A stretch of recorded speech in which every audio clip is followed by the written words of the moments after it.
Photo asida uriba nupa asina nupi asibu hatpa kaktanatana nupi asigi hakchang asi saruk thokna kaklaba matungda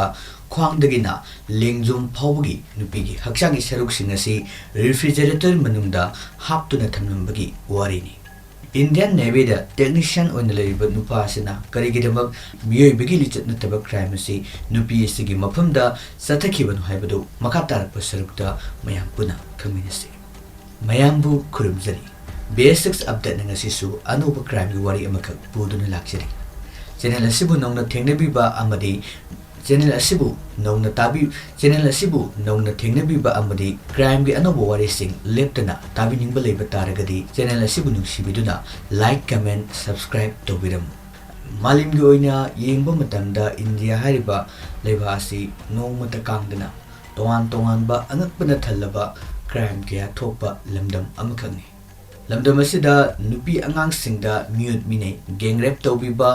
dowry gidamak nupi bu hatpiba amadi tongan ba thabuk mafamda oiro amadi lamdam asida lakpa foreign tourist sing phawbada safe way daba khigi adugum laba mafam amakangni amaramda nupi khaktada chathaba crime degi hendoktana nupa oiba kya dasu nupi oibi singa tamti raba crime kya chathaki bagi wari aikhoina mamang takta kya maram khoina thengnaki ba lekre kharadam pallabada thabak mafam dagi London dagi mahaki nupi amadi masagi birthday gi damak halak laba matungda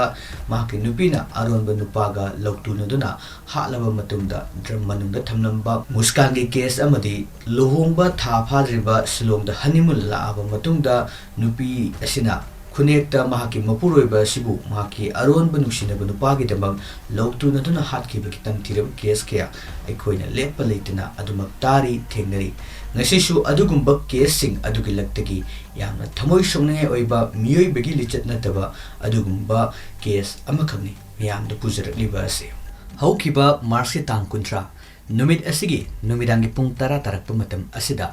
Kazuwaka police station asida nupa amakak laktuna surrender tawriba nupa asida phongdorokpagi matungina mahaka Nuksinabi nupi amabu mahangna hatoklaga thanamle haiduna police ta mahangna phongdoki masigi matung police ki team amagalona na nupa duna harali buafum adu asumbra haiduna yengthokpa laki police ki team aduna nupa aduna leriba ka adugi thong adu hangdoktuna yengluba matamdadi yamna angakpa akibagi mawng amakak uba phangki imung adugi leriba laimai singda ihing nahing amadi mihat aduta sizinakhiba khusu khulai kya marum ihing nahing teiraga leiramba thengnaki masida natana imung adugi leriba press adugi manungda nupi amagi khwangi saruktagina lengjum phawbagi hakchangi saruk freeze manungda yauduna leiramba thengnaki amadi nupigi khongdagina magi hipki saruksing yauba trolley bag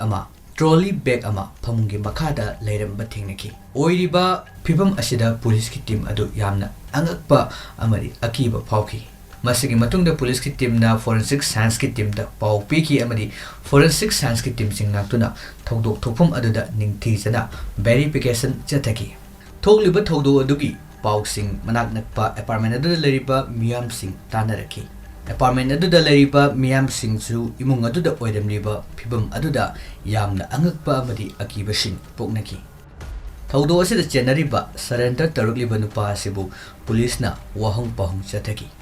main accused oiriba nupa asigi maming Rabindra Sintanda masagi chahi kuntrani aduga mahak asi INS dega hariba mafam asida Indian Navy gi technician oina thabak tawduna leriba miyoi amani haibasi khangba ngamki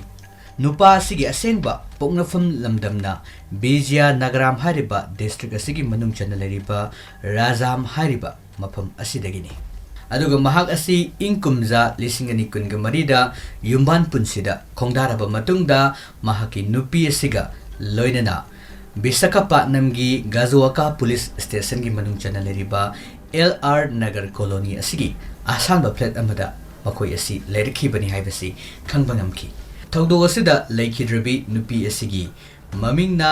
Polipali Monica kawi mahak masagi chahi kuntraga matoi sure nupi asigi leitphamna Sajibaya colony asidagini accused oiriba amadi victim oiriba nupa amadi nupi ni asi haukiba kumjali singani kunga mathoi asida ihan hanbo oina dating apps ama oiriba migals hariba sigi khutang degi makoi ani thengnaratuna makoi ani gi relationship asi tamna tamna sagalakhibani haukiba sahi singasida makoi ani Visakhapatnam gi amadi Andhra Pradesh ki tongan ba cities singda makoi ani theater da film yengminaba amadi tongan ba mafam singda koibalang bana singba tawduna lerakhi adubu kumjali singani kunga mari asida Rabindra Sitanandana maki ki imung manungna sinbagi matung ina makoi gi khungang aduda leiba nupi amaga luhongduna yumban punsida khongdaki masigi matung tarakpadasu Maunika amadi Rabindra makoi ni gi marakta adumag I pau phaudu phaujin tawna adumak matam gi matung ina makoi ani unaba relationship na singba kaya marum adumak thamdarami Maunika Polipali gi wakhandasu ahongba kaya marum laki masigi matung ina makoi ani gi leiriba nupi asi Rabindra gi loina bida hairaga makoi ahum punna leminarasi haiduna haudoklami adubu wafam asida Rabindrana yaninglamde masina maram oiraga makoi anigi marakta nungainadaba thodok masa khara thorakpa horaki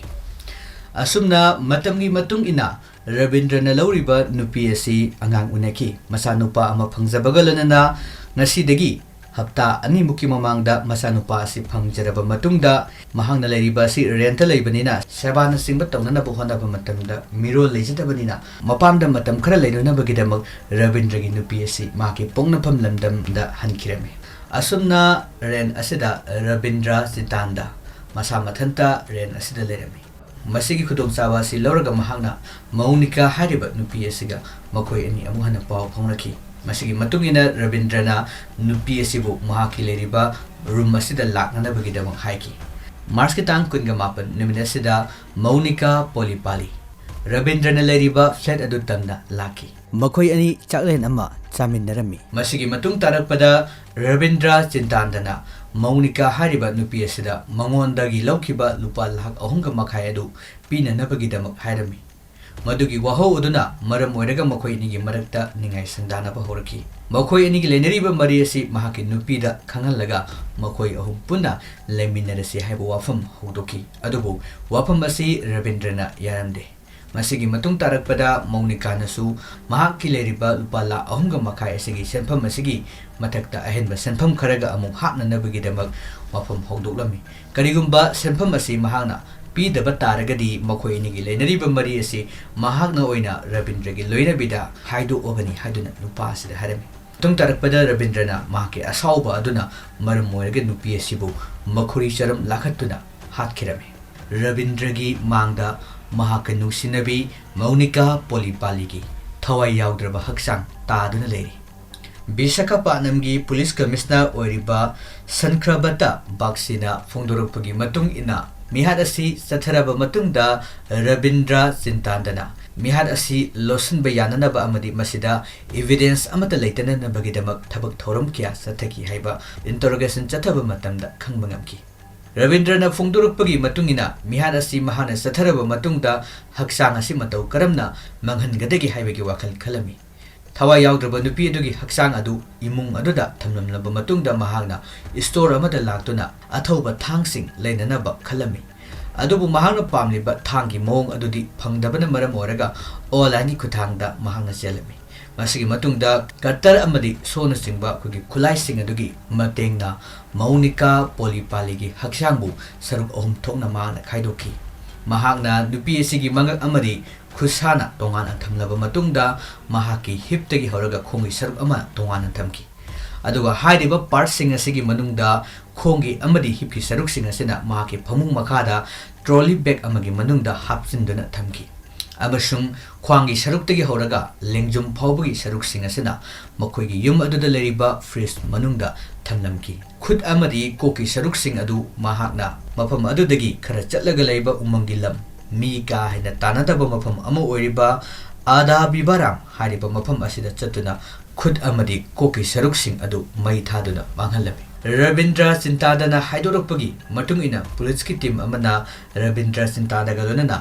Adhi Baram hariba mafam asida laktuna yengsilaki Maduda nupi amagi maina tangkhai ama hena sakraba koki saruksing khara fanglami. Fangliba proof amadi evidence sing loinana mihatpa masamangna mahak masagi maral jajabaga loinana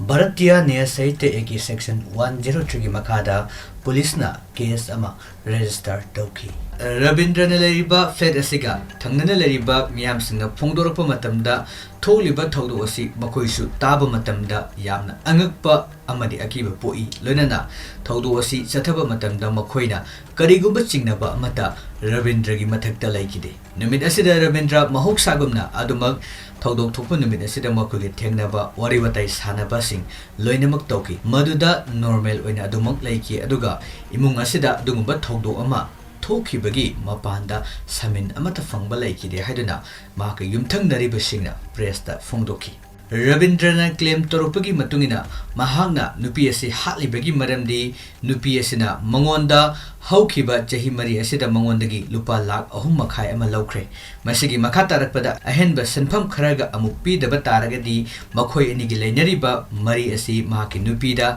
haido agani haibadagi mahangna nupi asi hatkibani haiduna police ki interrogation asida phongdoki. Adubu hairiba wafum asida Maunika Polipaligi apokpa Benu Gopal nadi yamna kanna yaningdaba phongdoklami. Maramdi mahaki masanupi asi lanai beng amada part time oina thabak tawbada natana event management gi farm amada su thabak tawbana maram oiraga mangonda sel thumgi oina atoppa miyoi amatadagi sel thumgi matangda depend tawningai leite haduna phongdoki. Aduga makhoi ani Rabindraga makhoi ani mari leinai haibasigi matangda su imung manungi miyoi kana matada mahangna phongdoklamba leite. Imung manungi miyoi singna mahaka chanaba nupa amaga yumban punsida khongdananabagi hotnaribani haduna phongdoki. Rabindrana phongdokliba wafum asidi mihat asidagi mahak khara nanthokpa yananaba semjin sajinba amasung makhoi anigi leinariba mari adu khanglakpa taragadi mahaki thabak amadi imung manung mahaki nupi angangsingga kainaba tare khanbadagi tamthiba mihat asi mahakna chathakibani haiduna Benu Gopal Maunika gi apokpana phongdokli. Masigi matung tarakpada police ki team ga lenana Rabindra chintandana thogdok thopam sing aduda lakpa matamda victim oiriba imung manungi miyoi singna Rabindra gi mathakta akanba attack kya marup chathake. Masana tawjuruba maralgi matung ina chintanda Rabindrabu korna karamba charak pibagi haibadu yengba tare. Makhatana channel asidagi crime gu mari lenaba warising taba phongbinabagidamuk channel asibu nuksibiduna miyamna like comment subscribe tawbirabu tabiriba khudingmakpu amukka hana khurumjari.